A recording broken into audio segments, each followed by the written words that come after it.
Olá, meu nome é Caio Bandeira, eu sou do curso de enfermagem e hoje eu vou falar um pouco sobre o aparelho reprodutor masculino e a espermatogênese. Então, gente, o sistema reprodutor masculino, ele é formado por órgãos internos e externos, e eles passam por um lento amadurecimento que se conclui na puberdade. Ou seja, quando as células sexuais elas ficam disponíveis para originar em outro ser. Eu vou citar um pouco da anatomia do sistema reprodutor masculino. Aqui fica localizado os testículos, aqui é o pênis, a uretra, a bexiga e a próstata. Eu vou falar sobre uma doença que ela é mais diagnosticada em homens a partir de 40 anos, que é o caso do câncer de próstata, que os sintomas mais comuns são ardência a urinar, levantar-se várias vezes à noite para ir ao banheiro, ter aquela sensação de que você urinou, mas não esvaziou 100% a bexiga, também conter presença de sangue na urina e entre outros. E é isso, e agora vamos para o próximo tema. Então, gente, o segundo tema é a espermatogênese. Ele tem 4 períodos. O primeiro período chamado germinativo, o segundo de crescimento, certo? O terceiro de maturação e o quarto e último de espermiogênese. Aqui é o túbulo seminífero, que é localizado no sacro escrotal, que é onde ocorre a formação de espermatozoide. E aqui é o espermatogonha tipo A, que ele dá origem através da mitose ao espermatogonha tipo B. O espermatogonha tipo B, ele dá origem ao espermatocito primário. Por que ele recebe esse nome? Porque sua célula é maior e não ocorre multiplicação. Aí, através da meiose 1, se dá origem a 2 novas células com número de cromossomo menor, que é chamado de espermatocito secundário. Aí o que acontece? Através da meiose 2 se dá origem a 4 novas células, que são chamados de ovinhos também do espermatozoide, que são chamados de espermatídeos, só que eles não estão prontos ainda para a formação, porque eles precisam passar por um processo de espermiogênese, que é o que acontece. É aqui que ocorre a maturação desses ovinhos do espermatozoide. Sou a aluna Maria Eduarda da Silva Queiroz, do curso de enfermagem noturno. Irei falar um pouco sobre gametogênese e espermiogênese. A espermiogênese é a etapa final da espermatogênese, responsável pela maturação dos espermatídeos em espermatozoides maduros e dotados. O processo de espermiogênese é classicamente subdividido em 4 fases: a fase de Golgi, a fase de Kappus, a fase de acrossomo, a fase de maturação. As fases são reconhecidas por aspectos morfológicos dos espermatídeos. Fase de Golgi. Espermatídeos têm complexo de Golgi bastante desenvolvido. Grânulos pós-acrossômicos acumulam-se e depois se fundem, formando um único grânulo acrossômico no interior da vesícula acrossômica. Os centríolos migram para a posição oposta ao acrossomo que está se formando e posteriormente migram para perto do núcleo, ao mesmo tempo que começa a formar o flagelo. Fase de Kappus. A vesícula acrossômica se torna mais densa e se expande. O Kappus acrossômico é formado, resultando de alterações na formação de membrana da vesícula acrossômica. O centríolo proximal, que está ligado ao núcleo, começa a formação da peça conectora que ligará a cauda à cabeça do espermatozoide. Fase do acrossomo. O acrossomo contém enzimas, e essas enzimas são das células da coroa radiana e dirigem a zona pelúcida dos ovócitos. O núcleo mais próximo da base do axonema e mais alongado e condensado. Mitocôndrias se acumulam ao redor da posição proximal do flagelo.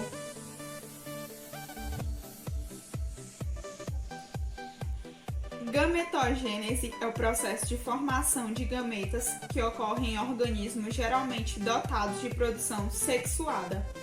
A partir da puberdade, as espermatogônias passam a se multiplicar por mitose e se transformar em espermatocitos primários. Cada espermatocito passa pela primeira divisão meiótica, originando 2 espermatocitos secundários. Cada uma dessas células sofrerá a segunda divisão meiótica, dando origem a 2 espermatídees, que se diferenciarão em espermatozoides. E por último, a fase de maturação. Uma parte do citoplasma é desprendido, formando os chamados corpos residuais, que são fagocitados pelas células Sertoli dos testículos, e os espermatozoides são liberados no lúmen do túbulo, onde são compostos por cabeça, peça central e cauda. Meu nome é Camila Ribeiro, eu sou do primeiro período de enfermagem noturno e hoje nós vamos falar sobre o sistema reprodutor feminino. O sistema reprodutor feminino é dividido em 2 grupos, o grupo dos internos e o grupo dos externos. Nós vamos começar falando sobre os grupos do interno. O grupo interno ele é composto por ovários, tubas uterina, útero e vagina. Os ovários são órgãos pares. A mulher tem um do lado esquerdo, outro do lado direito.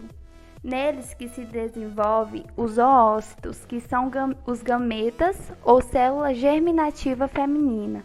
Também tem uma grande função hidroquina que são responsáveis por reproduzir hormônios sexuais. As tubas uterinas também são 2. Tem a tuba do lado esquerdo e a tuba do lado direito.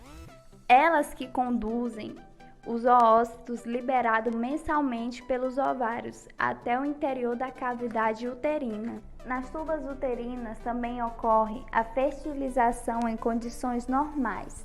As tubas são divididas em regiões. Nós temos as fímbrias, que são essas franjinhas que ficam próximas ao ovário. O infundíbulo, que é essa parte mais distal da tuba, a ampola, que é essa parte mais longa, e o istmo, que é essa parte mais estreita e mais próxima do útero. O útero é um órgão muscular oco e é nele que se desenvolve o embrião e o feto. Os 2 terços superior do útero são chamados de corpo do útero. O corpo do útero inclui o fundo, que é essa parte superior mais arredondada. O istmo é uma região bem curtinha que faz a transição entre o corpo do útero e o colo do útero, que é a parte mais inferior do útero. O colo do útero termina no ósseo do útero, que é a entrada ou saída do órgão.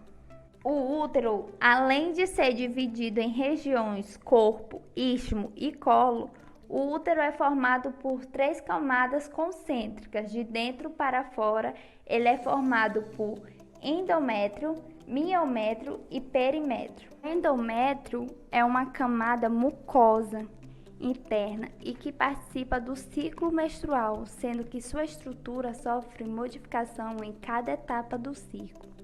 O miométrio é a camada intermediária, é formada por músculo liso, tem um papel super importante na expulsão do feto durante o trabalho de parto, e as contrações do miométrio no período menstrual pode provocar cólicas menstruais.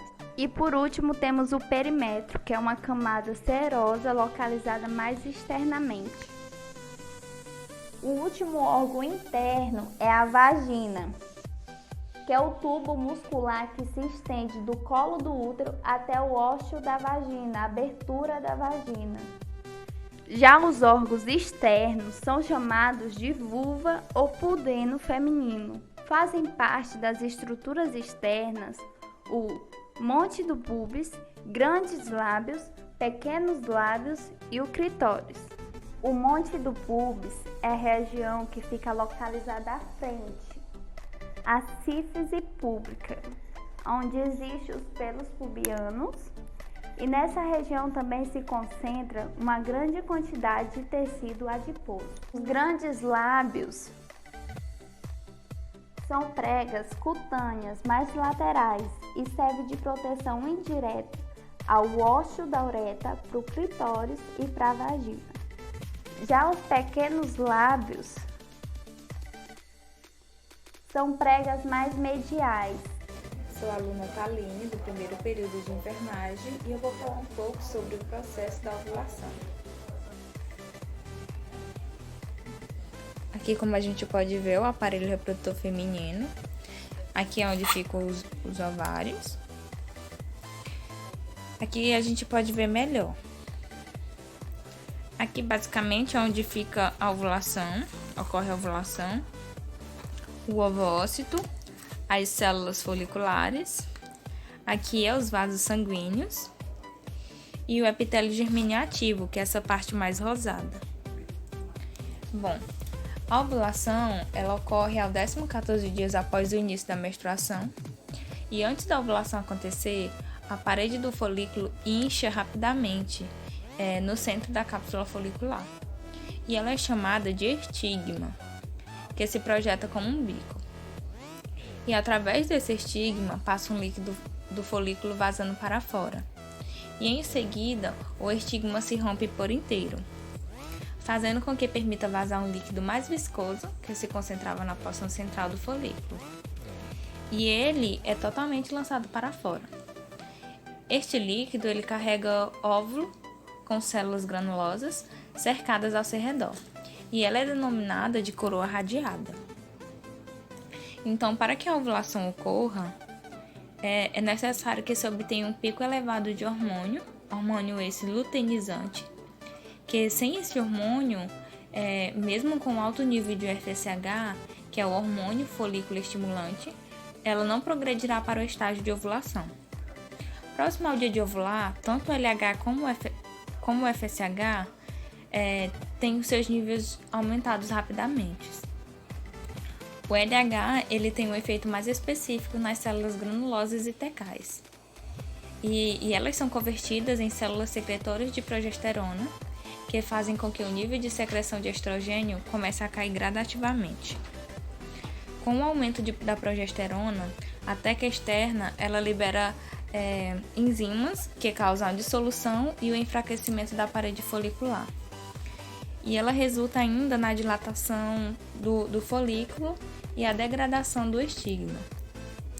Ao mesmo tempo, ocorre um crescimento de novos vasos sanguíneos na parede folicular e que começa a serem secretadas as prostaglandinas, que causam a vasodilatação nos tecidos dos folículos. Estes dois eventos, eles contribuem na dilatação folicular e na degradação do estigma, fazendo com que ocorra o rompimento e libere o óvulo pronto para ser fecundado. A ovulação, geralmente, ela ocorre de 12 a 16 dias antes do início da menstruação. Esse processo ele ocorre por meio da quantidade de estrogênio e o LH no sangue da mulher, como já foi dito anteriormente. O pico de LH é o que promove a ovulação. Então, basicamente, a ovulação ela é o rompimento do folículo. Sou Giovana Giedre e irei abordar o tema folículos ovarianos e o corpo lúteo na reprodução feminina. Bom, eu vou falar um pouco mais sobre os folículos ovarianos.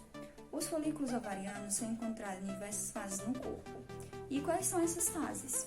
Pois bem, as fases são os folículos ovarianos primários, os folículos ovarianos primários unilaminar, os primários multilaminar, o antral e o folículo maduro, que é o digráfico. O folículo primário, células foliculares mais pavimentosas, e ao redor dessas células ele contém as células do estroma, que no caso são os que fazem o revestimento das células pavimentosas que ficam dentro do folículo primordial. Depois do folículo primário, essas células começam a se proliferarem e a se espessarem. Aí vamos citar agora os folículos primários multilaminar, que já são mais granulosos e já contém várias dessas células granulosas, porque inicialmente lá no primário ele é bem pequeno e é de uma maneira bem mais lisa, essas coisas. Depois tem os folículos antral, que ele já começa a ter o revestimento do antro para receber o líquido folicular, que entra já no folículo maduro, que é o de Graff. Porque o líquido folicular só existe no folículo de Graff. O folículo de Graff, quando o ovócito está liberado, também é liberado a corona radiata e a zona pelúcida. E também contém o líquido folicular, que você tem acima, que é só na zona, no folículo maduro. Então, ele já começa a se preparar para a liberação do óvulo, que é quando ocorre a ovulação, já no folículo maduro. Depois que ocorre, ele é liberado para a ovulação, se o óvulo for fecundado, ocorre o corpo lúteo grávidico. Se não, também ocorre o corpo lúteo grávidico, mas ele não foi feita a fecundação, então ele vai ter a degeneração, que é o que eu vou citar mais na frente, que é sobre a especificação do corpo lúteo. Pois bem, o corpo lúteo, ele faz a síntese de progesterona e estrogênio. Após de 10 a 12 dias, eles sofrem apoptose, se caso não forem fecundados. Não for fecundado o corpo lúteo. Ele faz parte do ciclo menstrual também e tem sua função primordial estimular o tecido uterino, o endométrio, a crescer e manter suas atividades secretórias. Como eu já falei, se caso o corpo lúteo não for fecundado, ele sofre apoptose, a morte da célula. E se caso ele for fecundado, ele é responsável por manter o início da gestação, que se chama o corpo lúteo grávidico. E permanece na mulher grávida até os 4 meses de gestação. Então, ele é responsável por manter o bebê durante o início da gestação, para que não ocorra um aborto espontâneo e a mulher acabe perdendo esse bebê. Após os 4 meses, ele é degenerado. E o local onde ele é degenerado se chama corpo albicana. Olá, eu sou Maria Helena e vamos falar sobre os ovários. Os ovários são órgãos do sistema reprodutor feminino responsáveis pela produção dos hormônios sexuais, estrógeno e progesterona, responsáveis também pela produção e armazenamento das células reprodutivas, os óvulos. A cada ciclo menstrual, os ovários produzem e também liberam um ovócito que poderá ou não ser fecundado, se tornando um embrião. Os óvulos têm essa aparência de amêndoa, medem cerca de 3 centímetros de comprimento e estão localizados no final da tuba uterina, sendo 2, um de cada lado do útero, aqui representados. Uma curiosidade sobre os ovários é a síndrome dos ovários policísticos, que ocorre por conta de uma condição hormonal, que é comum em mulheres em idade reprodutiva, onde o ovário aumenta de tamanho por conta da formação de cistos. Aqui podemos ver a representação de um ovário normal e aqui um ovário policístico, que ele fica nesse tamanho maior com a presença de vários cistos. Uma característica dos ovários policísticos é a menstruação irregular, a produção elevada de testosterona, que pode levar a crescer pelos no rosto e no abdômen, também obesidade e acne. Oi, eu sou a Emily e eu curso o primeiro período de enfermagem e hoje eu vou falar sobre transporte de ovócito e maturação de ovócito. Os ovócitos são células germinais femininas. São gerados no ovário, no interior do folículo. O ovócito primário produz o secundário, no qual esse ovócito secundário é responsável pela reprodução e é cheio de camadas. Esse ovócito secundário, no momento da ovulação, ele é liberado, pois o folículo vai ser rompido e libera ele.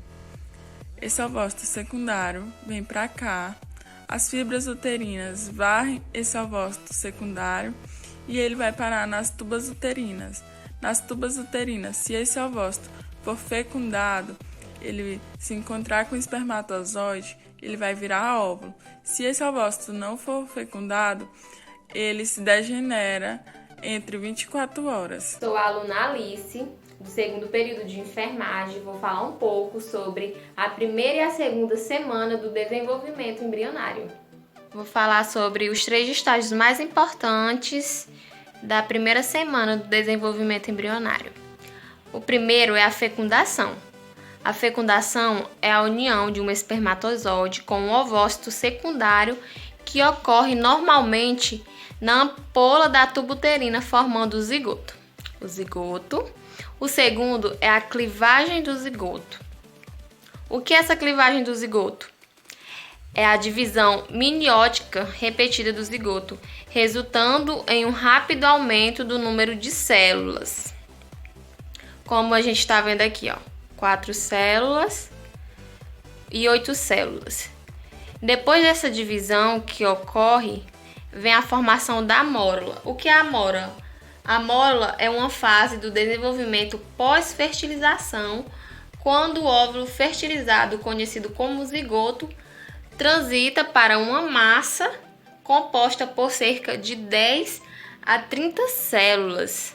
Depois de todo o processo da mórula, vem a formação dos blastócitos, que a mórula ela alcança o útero cerca de 4 dias após a fecundação e o fluido da cavidade uterina passa através da zona pelúcida para formar a cavidade blastocística. E aqui já são os blastócitos já implantados. Nesse estágio, o desenvolvimento embrionário já está muito próximo da formação completa do embrião, ideal para a implantação no útero. A segunda semana. O primeiro é a formação da cavidade amniótica do disco embrionário e do saco vitelíneo. Essa cavidade ela é formada por 2 camadas. Essas camadas são o epiblasto, que é a camada celular espessa e colunar, que desenvolve rapidamente a cavidade amniótica, e o epoblasto. O epoblasto é a camada celular delgada e cuboide que forma o saco vitelíneo. Com esses processos ocorre um pequeno espaço no embrioblasto, que é a cavidade amniótica.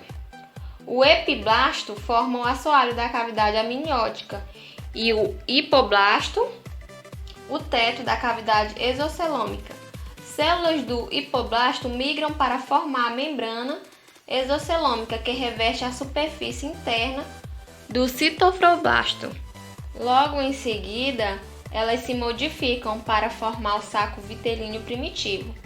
As células do endodema do saco vitelíneo, que também formam o mesoderma extraembrionário, que circunda o amínio e o saco vitilíneo. Assim, a formação do amínio, disco bilaminar e o saco vitilíneo. Com esse desenvolvimento, surgem os espaços celômicos isolados no interior do mesoderma extraembrionário, que fundem-se para formar o celoma extraembrionário, que envolve o amino e o saco vitelíneo.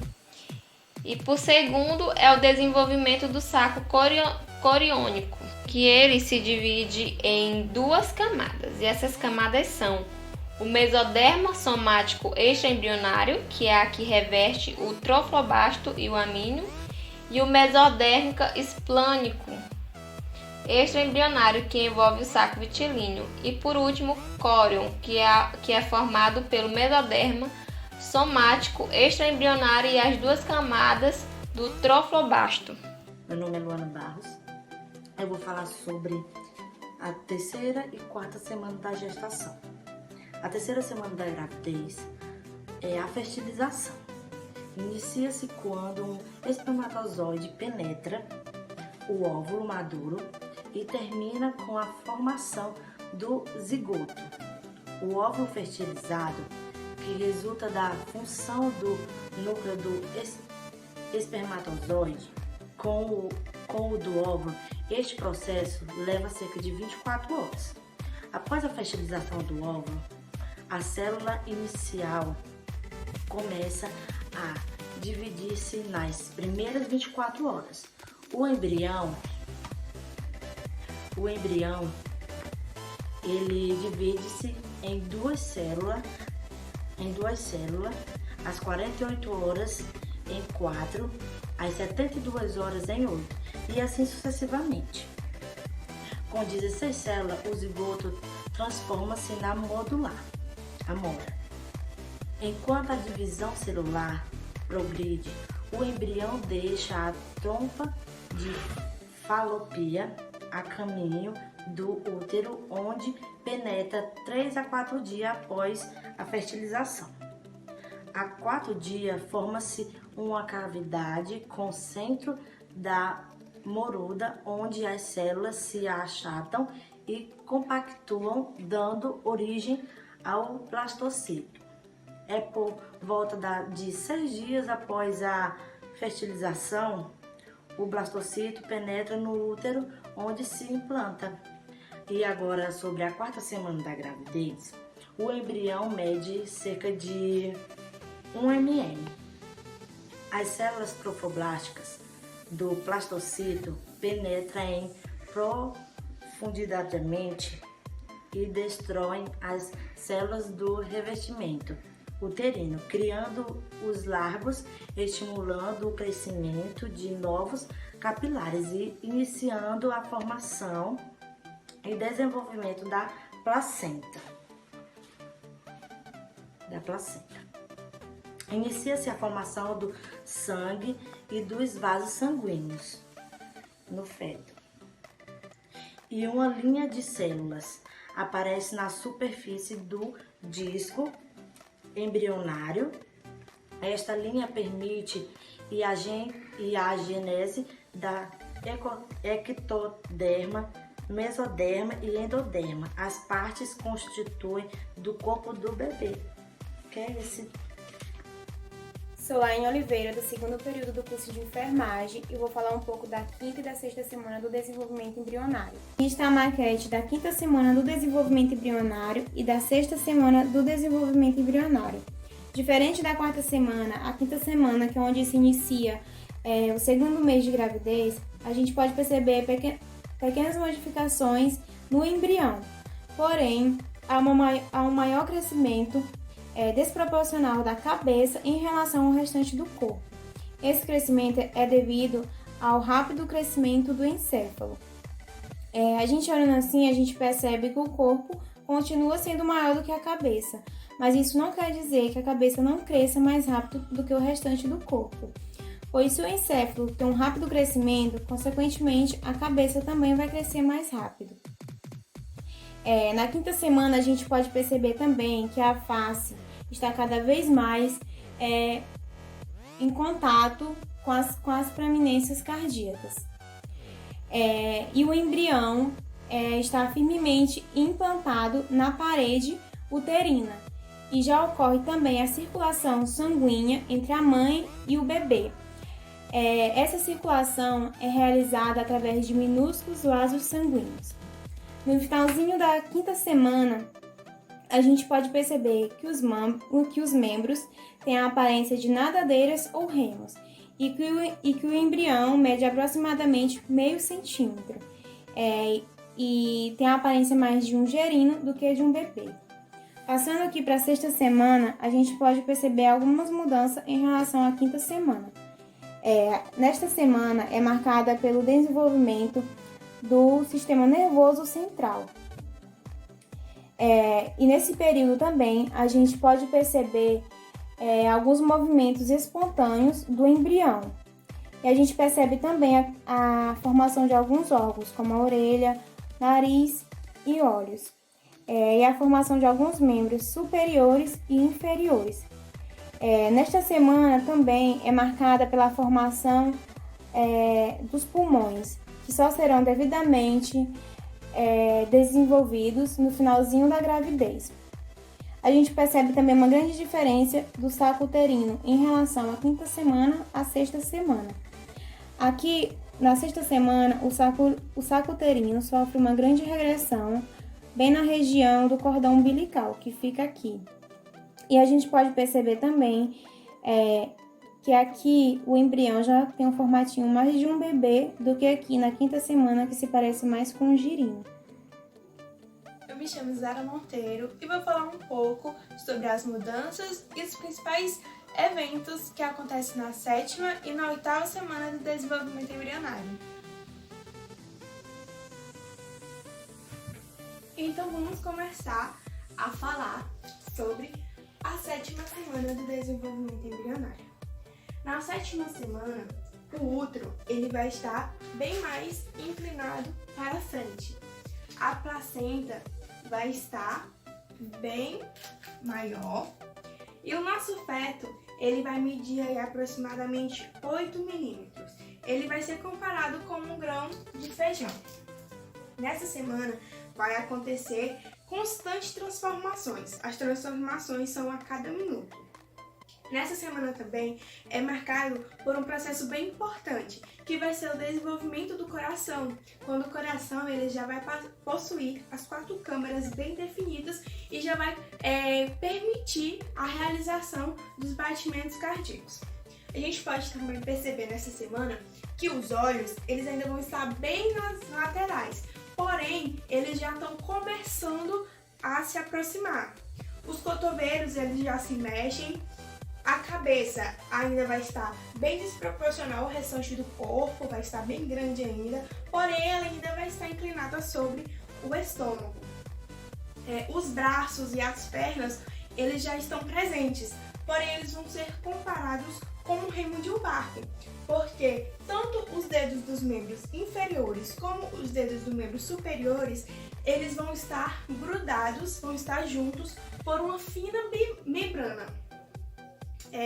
Nessa semana também é uma semana bem importante porque já começam a formação de alguns órgãos, como os pulmões, os rins, o fígado, porém esses órgãos eles não vão desenvolver nenhuma, não vão desenvolver nenhuma função ainda.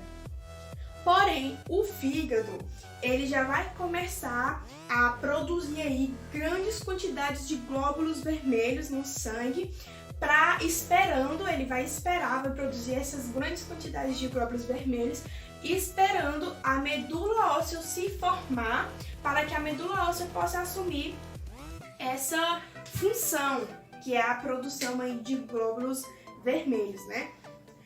E os músculos já vão começar a aparecer, já vão começar a ser formados, né? Já vão ter ali a característica de estar se formando.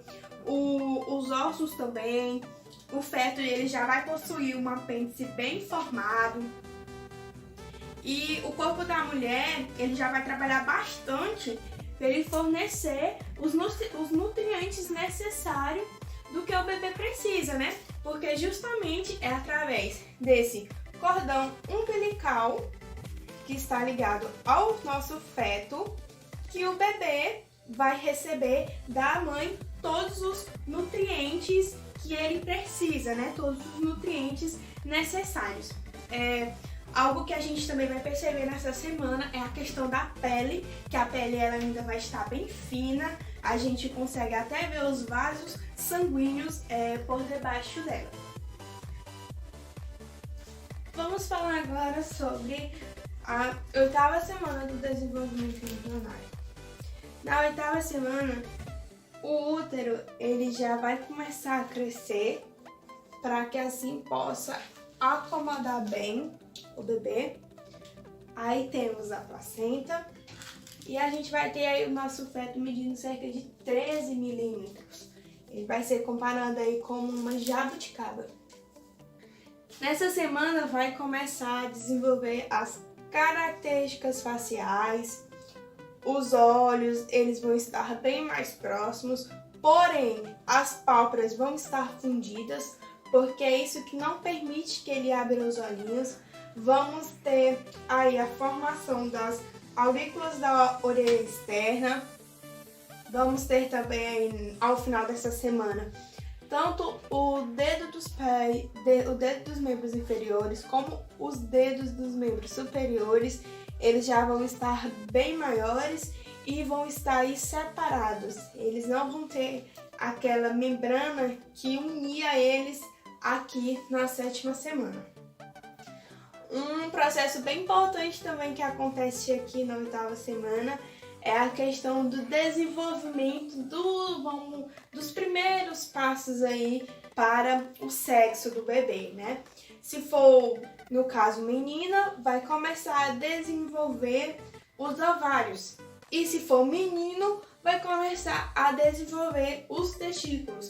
Porém, eles vão estar bem no início, né, desse desenvolvimento e ainda não vai dar para ver o sexo, ainda não vai dar para saber qual é o sexo do bebê.